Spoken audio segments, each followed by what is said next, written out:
नमस्कार मिनू किचेने सबाइके स्वागतम। आशा करछि तोमरा सबाई अनेक भालो आछो।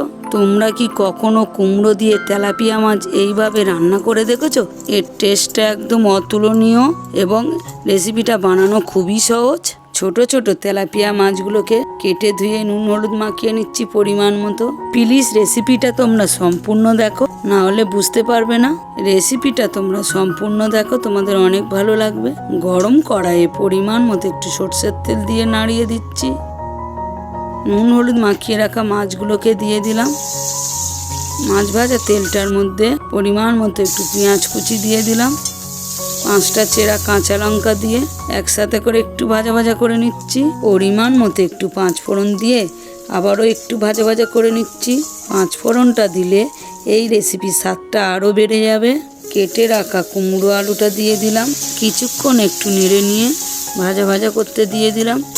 গ্যাসটাকে লো ফ্লেমে রেখে একটা মাঝারি সাইজের টমেটো পেস্ট বানিয়ে নিচ্ছি। কিছুক্ষণ পরে আর একটু ভাজা ভাজা করে নিচ্ছি। পেস্ট করে রাখা টমেটোটা দিয়ে দিলাম। 1/2 টেবিল চামচ আদা বাটা দিয়ে একসাথে করে একটু কষিয়ে নিচ্ছি। 1/2 টেবিল চামচ নুন দিয়ে দিলাম। 1/2 টেবিল চামচ হলুদ গুঁড়ো, 1/2 টেবিল চামচ জিরের গুঁড়ো, 1/2 টেবিল চামচ ধনে গুঁড়ো দিয়ে একটু ভালো করে কষিয়ে নিচ্ছি। পরিমাণ মতো একটু সামান্য জল দিয়ে দিলাম, মশলাটা যাতে না পুড়ে যায়। মশলাটা পুড়ে গেলে এই রেসিপির স্বাদটা অনেকটা কমে যাবে। কিছুক্ষণের জন্য কুক করতে দিয়ে দিলাম গ্যাসটাকে লো ফ্লেমে রেখে।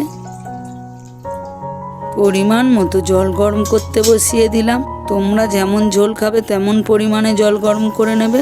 রেসিপিটা তোমরা কে কোথা থেকে দেখছো অবশ্যই কমেন্টের মাধ্যমে জানাবে। পরিমাণ মতো একটু ধনেপাতা কুচিয়ে নিলাম গার্নিশের জন্য। কিছুক্ষণ পরে আলু কুমড়োটা 70% কুক হয়ে গেছে। গরম জলটা দিয়ে দিলাম। গরম জলটা দিলে এই রেসিপির স্বাদটা আরও একটু বাড়বে।